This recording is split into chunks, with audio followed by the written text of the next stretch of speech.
Very good morning to all of you. +1 commerce section के accountancy subject की इस class में आपका स्वागत है।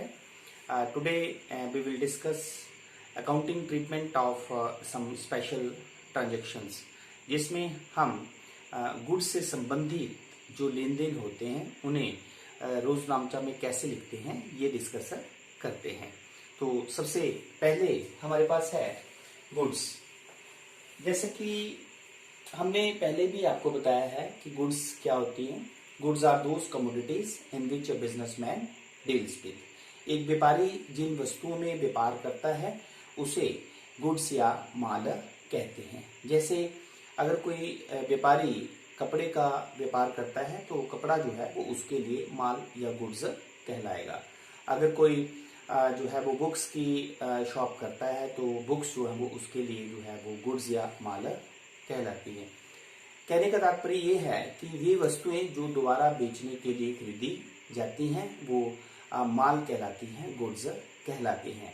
अब किसी भी व्यवसाय में जब गुड्स से संबंधित कोई लेन देन होता है, जैसे गुड्स खरीदी जाती हैं, गुड्स बेची जाती हैं या गुड्स वापस की जाती हैं या बेची हुई गुड्स जो हैं वो वापस की जाती हैं, तो इस तरह के लेन देन को हम लेखा पुस्तकों में कैसे लिखते हैं।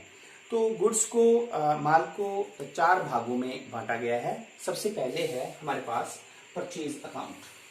तो जब किसी भी व्यवसाय में माल को नगद या उधार खरीदा जाता है, परचेज किया जाता है, तो हम जो है वो परचेज वर्ड का प्रयोग करते हैं। When the goods are purchased for cash और ऑन अ क्रेडिट। जब वस्तुएं किसी भी व्यवसाय में उधार या नगद खरीदी जाती हैं तो हम क्रय शब्द का प्रयोग करते हैं, परचेज वर्ड का प्रयोग करते हैं। उसी तरह हमारे पास है सेल अकाउंट। तो जब हम वस्तुओं को उधार या नगद बेचते हैं तो हम सेल या विक्रय शब्द का प्रयोग जो है वो करते हैं। Then purchase return. जब खरीदी हुई वस्तुएं किसी कारण से वापस की जाती हैं तो हम गुड्स के स्थान पर जो है वो परचेज रिटर्न वर्ड क्रय वापसी शब्द का प्रयोग करते हैं। देन फोर्थ है हमारे पास सेल्स रिटर्न अकाउंट। जब बेची हुई वस्तुएं किसी कारण से वापस आ जाती हैं तो लेखा पुस्तकों में इस लेन देन को लिखने के लिए जो है हम सेल्स रिटर्न वर्ड का प्रयोग करते हैं। सिंपली हम कह सकते हैं कि गुड्स को लेखा पुस्तकों में लिखने के लिए जो है वो 4 वर्ड हैं, 4 वर्ड्स हैं हमारे पास। जब वस्तुएं भी खरीदी जाएंगी तो परचेज वर्ड आएगा, जब बेची जाएंगी तो सेल वर्ड का प्रयोग करेंगे, जब वस्तुएं वापस की जाएंगी तो परचेज रिटर्न वर्ड आएगा, और जब बेची हुई वस्तुएं वापस आती हैं तो वापस प्राप्त की जाती हैं तो सेल्स रिटर्न अकाउंट जो है वो लेखा पुस्तकों में लिखा जाता है। जैसे हम एक एग्जांपल के तौर पे अगर लेते हैं, सपोज आपके पास जो है वो ट्रांजैक्शन है goods purchased from Hari ₹1000। Goods purchased from Hari ₹1000। तो इस केस में अगर आप देखें तो हमारे पास 2 खाते जो हुए, एक हरि अकाउंट हुआ और दूसरा परचेज अकाउंट हुआ। जैसे कि मैंने आपको कहा कि जब हम गुड्स को खरीदेंगे तो परचेज वर्ड आएगा। क्या आएगा? Purchase word. तो इस लेन देन में 2 हमारे पास जो है वो खाते जो है वो एक हरि अकाउंट है, एक परचेज अकाउंट है। किसी भी खाते का आप रूल जो है वो डेबिट और क्रेडिट देख सकते हैं। तो पर्सनल अकाउंट हरि जो है वो पर्सनल अकाउंट है, और पर्सनल अकाउंट का रूल हमारे पास क्या होता है? Debit the receiver, credit the giver. तो क्योंकि हरि से जो है वो गुड्स खरीदी जा रही हैं इसलिए हरि जो है वो गिवर हुआ, ठीक है, और रूल है debit the receiver, credit the giver. तो अगर हरि गिवर हुआ और हरि को क्रेडिट करेंगे तो परचेज को हम डेबिट करेंगे और हरि को हम क्रेडिट करेंगे। कहने का मतलब ये होगा कि अगर हम इस लेन देन को गुड्स परचेज फ्रॉम हरि ₹1000 को जब लेखा पुस्तकों में लिखेंगे तो हमारे पास जर्नल एंट्री जो हो जाएगी वो होगी purchase account debit to Hari. ठीक है, नरेशन सिंपली आपको पता है, being goods purchased from Hari 1000 हमारे पास डेबिट में परचेज के सामने और हरि के सामने क्रेडिट में 1000। 1000। तो इस तरह से जो है वो परचेज से संबंधित लेन देन जो है उसे हमने जो है वो लिखा। उसी तरह अगर हमारे पास सेल से संबंधित मान लो ट्रांजेक्शन है, गुड्स सोल्ड टू श्याम ₹2000, तो इस केस में जब हमने शाम को गुड्स जो है वो 2000 की बेची है, तो हमारे पास दो खाते जो हुए, एक शाम अकाउंट हुआ और दूसरा हुआ सेल अकाउंट। मैंने अभी आपको बताया कि जब हम वस्तुओं को बेचते हैं तो सेल वर्ड का या सेल अकाउंट जो है वो लिखा जाता है। तो इस केस में भी एक शाम अकाउंट, दूसरा सेल अकाउंट। शाम अकाउंट फिर personal account, rule personal account का debit the receiver credit the giver और डेबिट द रिसीवर। तो इस केस में जब हम शाम को गुड्स को बेच रहे हैं तो शाम क्या है, रिसीवर, और रूल है डेबिट द रिसीवर। तो इस लेन देन को जब हम लेखा पुस्तकों में लिखेंगे तो एंट्री हम करेंगे Shyam account debit to sale account, क्योंकि शाम एक पर्सनल अकाउंट है, इसलिए इसके आगे अगर आपने अकाउंट वर्ड लगाना है तो अपोस्ट्रोफी कोमा एस लगा के आप लिखेंगे। तो नरेशन सिंपली आप लिख सकते हैं बीइंग गुड्स सोल्ड टू शाम, और लाइन ऑफ डिमार्केशन। तो आपने 2000 की गुड्स बेची तो शाम के सामने डेबिट में 2000, सेल के सामने क्रेडिट में 2000। तो इस तरह से जो है वो सेल से संबंधित लेन देन को हम लेखा पुस्तकों में लिखते हैं। थर्ड, अब सपोज हमारे पास जो है वो परचेज रिटर्न से संबंधित ट्रांजेक्शन है, गुड्स रिटर्न टू हरि ₹500। हमारे पास ट्रांजेक्शन है गुड्स रिटर्न टू हरि, क्योंकि हरि से गुड्स खरीदी थी तो गुड्स जो है वो किसी कारण से वापस की जा सकती हैं, क्वालिटी अच्छी नहीं है, प्राइस हाई प्राइस लगाया हुआ है, ठीक है, तो गुड्स वापस की जा सकती हैं। तो इस केस में हमारे पास दो खाते जो आएंगे, एक आएगा हरि अकाउंट, दूसरा कौन सा आएगा, परचेज रिटर्न अकाउंट। कौन सा आएगा, purchase return account. Hari account again हमारे पास पर्सनल अकाउंट है, तो किसी भी एक खाता आप लगा लें, किसी भी एक खाते को देख लें, उसका आप रूल लगा लें तो जर्नल एंट्री जो है वो की जा सकती है। तो अगेन हरि जो है हमारे पास personal account, rule debit the receiver credit the giver. लेकिन जब हम गुड्स को अब वापिस कर रहे हैं तो हरि गुड्स को रिसीव कर रहा है और रूल है पर्सनल अकाउंट का डेबिट द रिसीवर। तो इस केस में हरि जो है वो डेबिट हो जाएगा, मींस इस लेन देन को जब हम लेखा पुस्तकों में लिखेंगे तो हरिज अकाउंट डेबिट टू, क्योंकि गुड्स वापिस की, to purchase return account being goods return. Simply आप लिख सकते हैं being goods return to Hari. Clear, 500 Hari के सामने में डेबिट और 500 परचेज रिटर्न के सामने क्रेडिट। तो इस तरह से जो है वो रिटर्न, गुड्स रिटर्न या माल जब वापिस किया जाता है तो इस लेन देन को हम ऐसे लिखते हैं। देन फोर्थ हमारे पास आ जाता है सेल्स रिटर्न। तो जब हम गुड्स को बेचते हैं, किसी कारण से बेची हुई गुड्स भी वापिस की जा सकती है ग्राहकों द्वारा।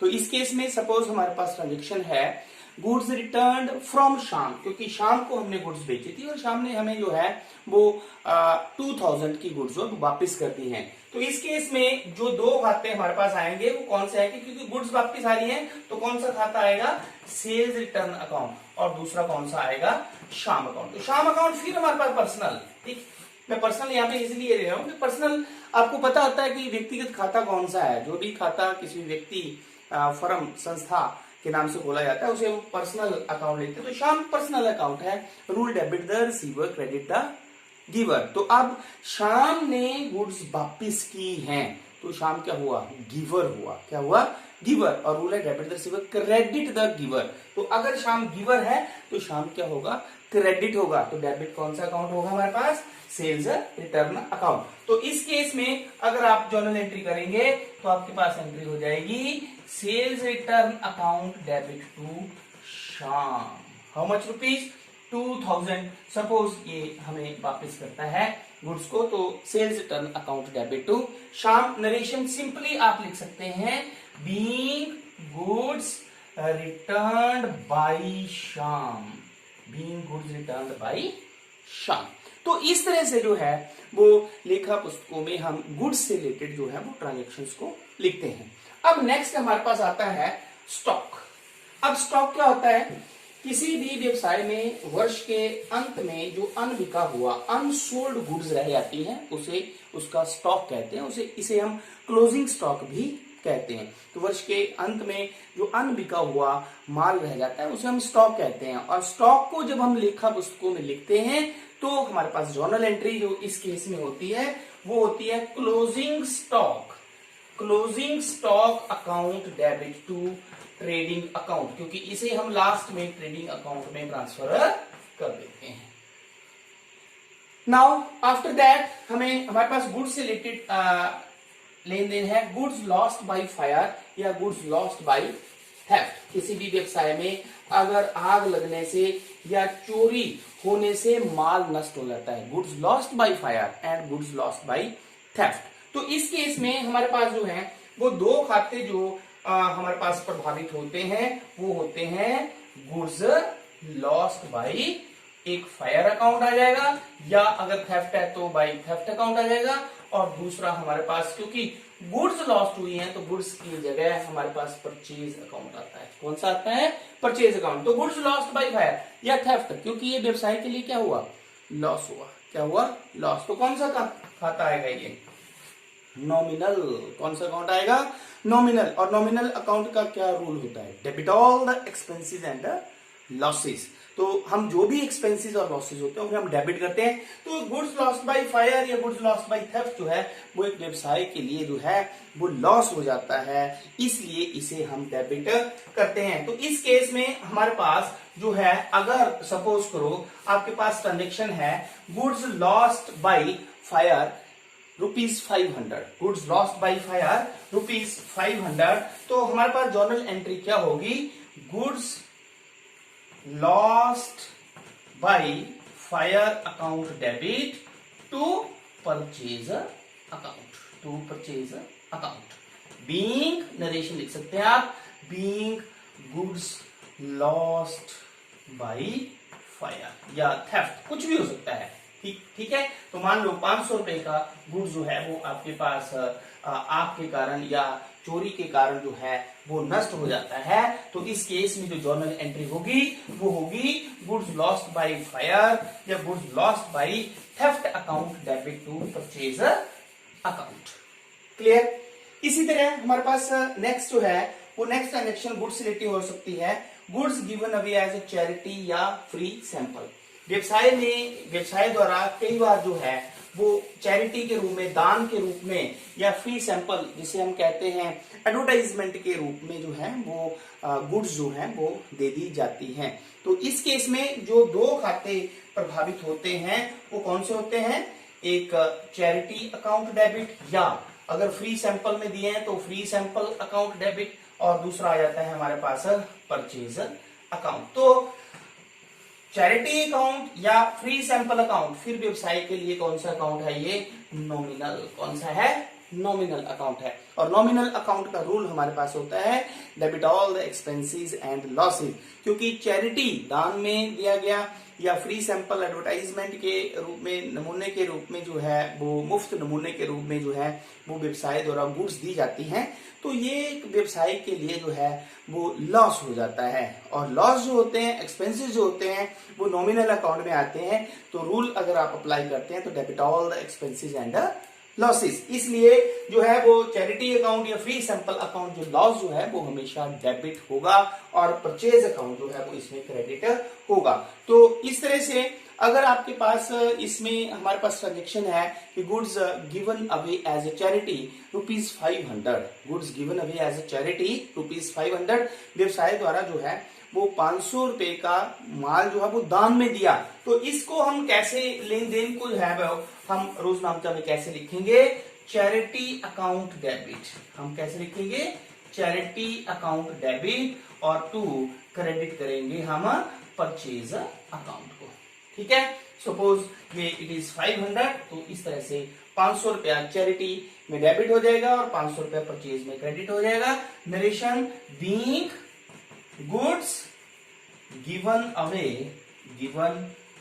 अवे एज अ चैरिटी या फ्री सैंपल भी हो सकता है। तो goods given away as a charity या फ्री सैंपल। ओके।